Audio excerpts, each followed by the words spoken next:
A very good morning to my dear little champs. Life can be shaped in a desired way by changing your habits. We can shape our future in a better way, changing our weak lifestyle into a healthier and lively one. हम अपने lifestyle को जो बहुत week है हमारा lifestyle उसको change करके हम अपनी फ्यूचर को शेप कर सकते हैं, शेप दे सकते हैं। किससे रिप्लेस करके? हेल्दियर लाइफस्टाइल से। It can be only done by replacing bad habits with good ones. Bad habits को रिप्लेस करो गुड हैबिट्स से। Such as if you are addicted to junk food then try to replace them with a healthier food and fruit juices. जैसे कि आप अगर junk food आपको बहुत पसंद है, आप खाते हो, तो उसकी जगह आप क्या करोगे? हेल्दी फूड और जूसेस जो हैं वो आप लोगे और उससे क्या होगा? आपका जो है हेल्दियर लाइफस्टाइल होगा और आप अपना फ्यूचर खुद शेप कर सकते हो, अपनी लाइफ खुद शेप कर सकते हो। आप हेल्दी होंगे तो आपकी जो है स्ट्रेंथ भी बनी रहेगी।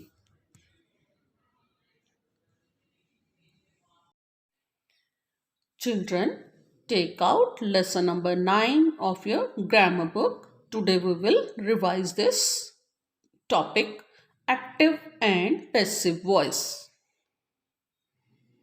Children, today we will take up lesson number 9 of our grammar book, that is active and passive voice. I have written two sentences. I love pets. And the next one is pets are loved by me. Both are same. Meaning of both the sentences is same. दोनों का meaning same है, दोनों sentences same meaning बता रहे हैं हमें, लेकिन इन दोनों में क्या चेंज है? This sentence is in active voice and this is in passive voice. बस इतना ही फर्क है, अदरवाइज बोथ आर सेम। ये एक्टिव वॉइस में है, ये पैसिव वॉइस में है। एक्टिव वॉइस में ये सेंटेंस है, देखो आई यहाँ पे क्या है? दिस इज सब्जेक्ट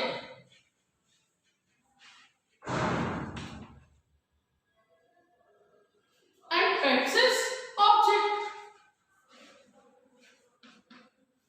तो यहाँ पे हमें पैसिव में जब चेंज करना है तो क्या करना है? सब्जेक्ट और ऑब्जेक्ट को हमने इंटरचेंज करना है। सब्जेक्ट को रिप्लेस किया ऑब्जेक्ट से, ये यहां आ गया, और इसको रिप्लेस किया हमने सब्जेक्ट के यहां, ठीक है, यहां पे ये आ गया। अब आई की जगह हमने मी यूज किया है, यहां पे पेट्स आर लव्ड बाय आई नहीं आएगा, बाय मी, ठीक है।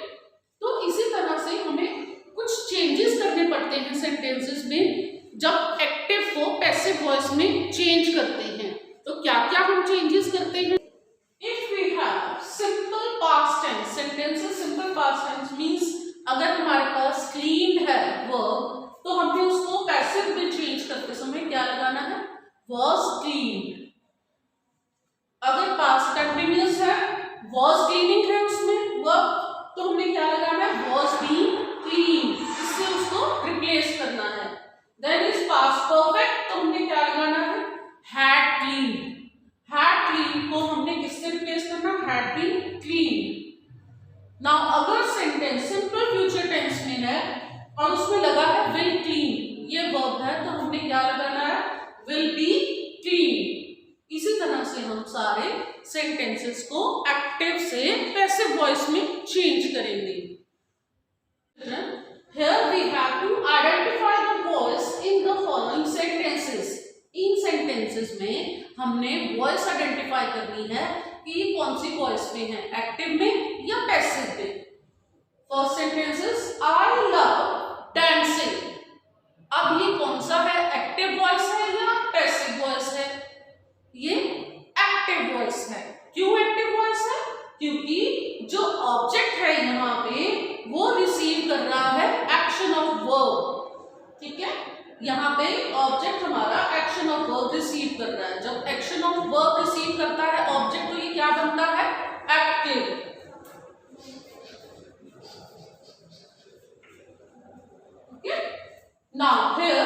इन the next sentence pets are loved by me. यहाँ पे क्या बनेगा, ये एक्टिव वॉइस है passive voice? Yes, it's passive voice. क्यों है पैसिव वॉइस? क्योंकि यहाँ पे सब्जेक्ट जो है वो रिसीव कर रहा है एक्शन ऑफ वर्ब। एक्टिव में ऑब्जेक्ट रिसीव करता है एक्शन ऑफ वर्ब और पैसिव में सब्जेक्ट जो है वो रिसीव करता है एक्शन ऑफ वर्ब। तो ये क्या बन जाएगा, पैसिव।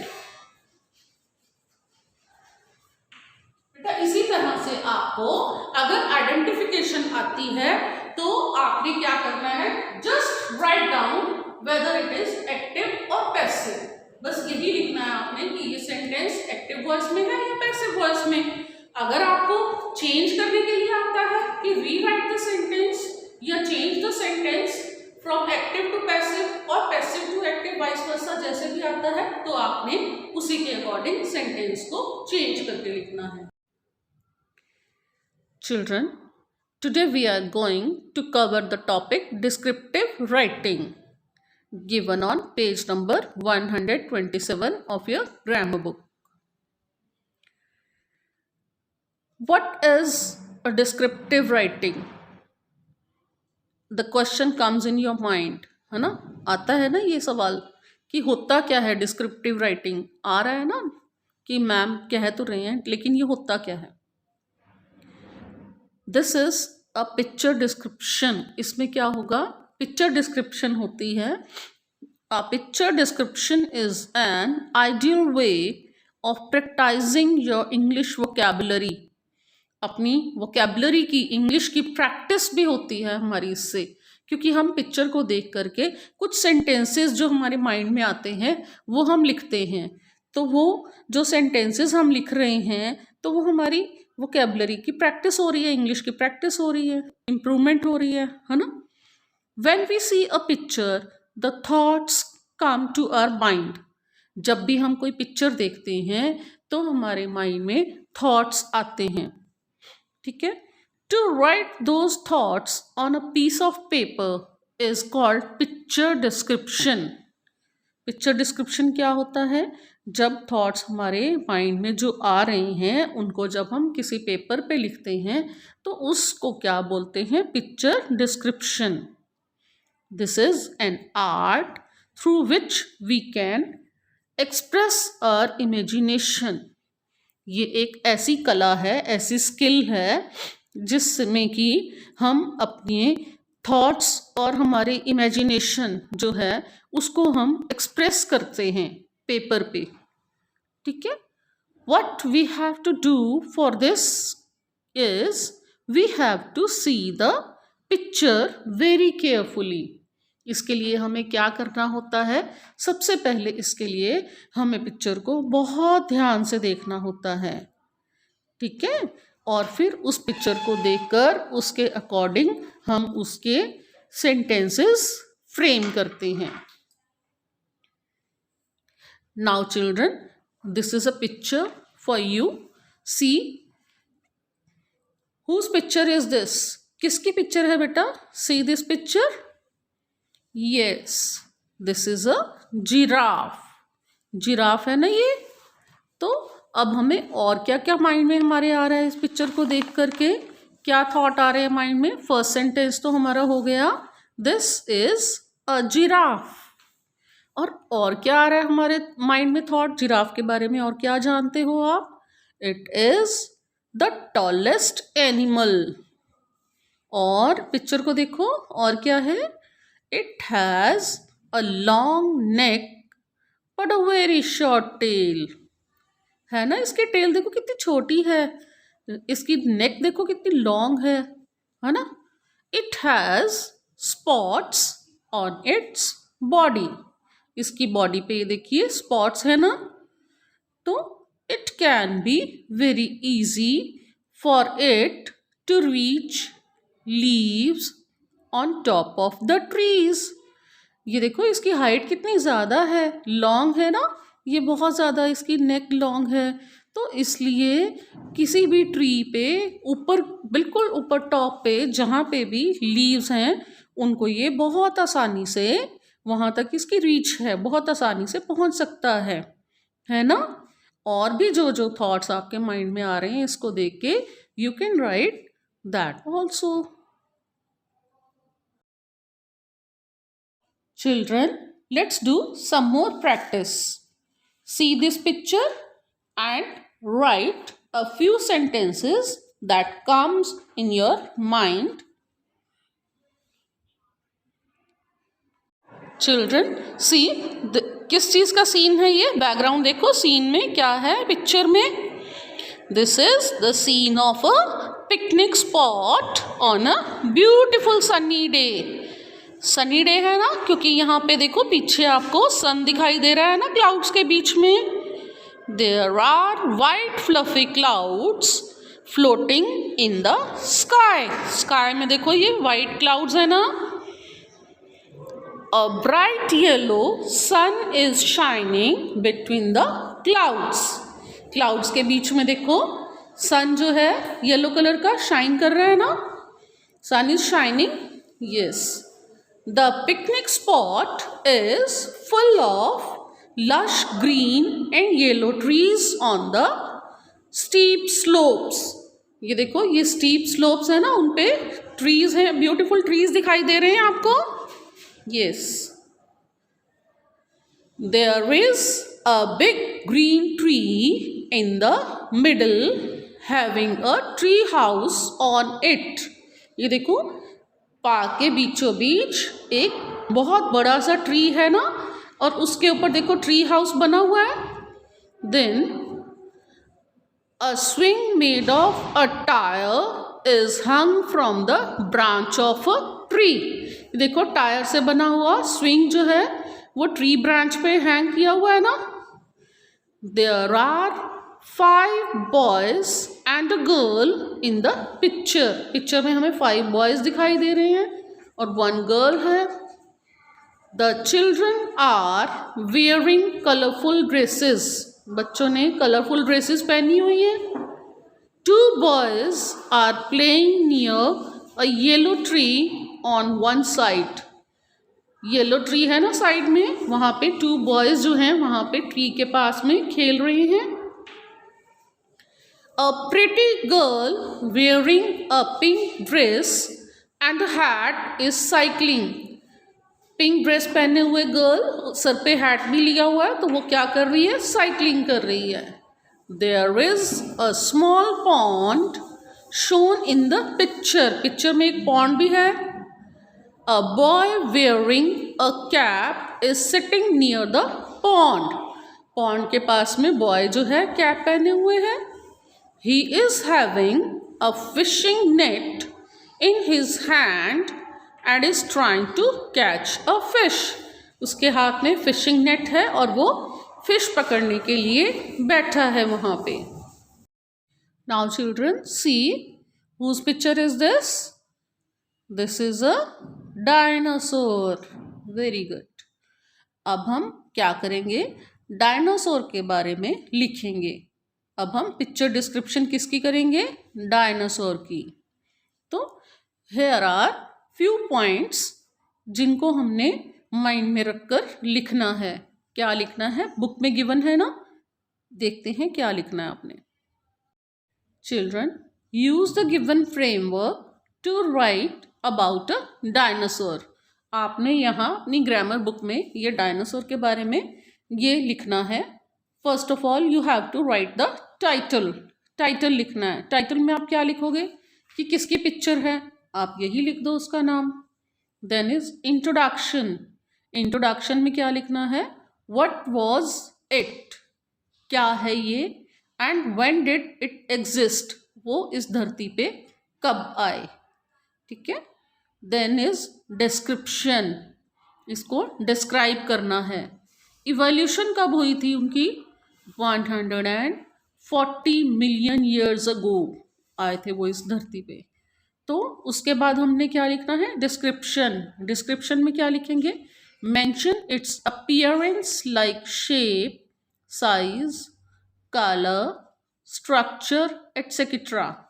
इसकी अपीयरेंस लिखनी है कि वो कैसा दिखता है, उसकी शेप कैसी है, उसका साइज कैसा है, उसका कलर कैसा है और उसका स्ट्रक्चर कैसा है, ये सब आपने इसमें मेंशन करना है. Then you have to write an interesting detail, mention some special features. कुछ स्पेशल फीचर्स भी आप डायनासोर के बारे में लिखोगे. इंटरेस्टिंग कुछ तो होगा ना डायनासोर के बारे में, वो लिखोगे. Then you have to conclude. अब इसको ख़त्म करना है, कंक्लूड करना है, तो कैसे करेंगे? Mention what you think about it. आपने ये लिखना है कि आप उसके बारे में क्या सोचते हो, डायनासोर के बारे में. You have to complete this description in your grammar books. Ready for cursive writing? Today we will take up the next topic, that is ailing parts, given on page number 38. Take out your books, take out page number 38 and start writing.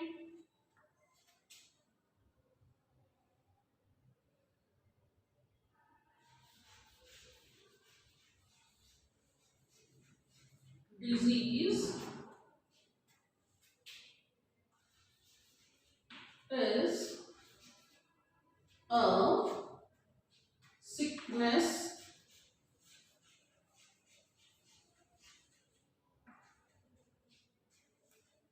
that affects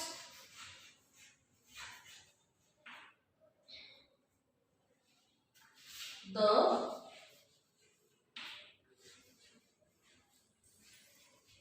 body. बेटा I think आपको D लिखने में problem आएगी, तो look at here. D कैसे लिखना है? ऐसे पेंसिल ली, इसको ऐसे नीचे लाए, देन यहां से राउंड किया कर्व करके, ऐसे लाए.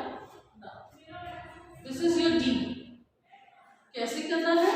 ऐसे पेंसिल लिया, ऐसे इसको यहां से कर्व किया, देन लाइक दिस. ठीक है. जब आप जल्दी से लिखोगे तो अच्छा आएगा. ठीक है, धीरे धीरे लिखने की प्रैक्टिस करिए. Disease is a sickness that affects the body. Then different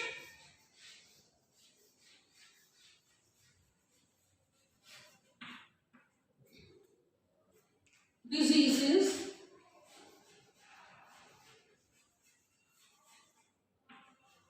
affect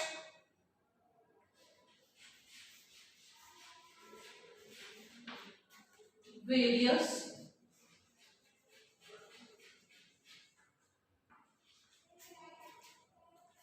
parts of the body.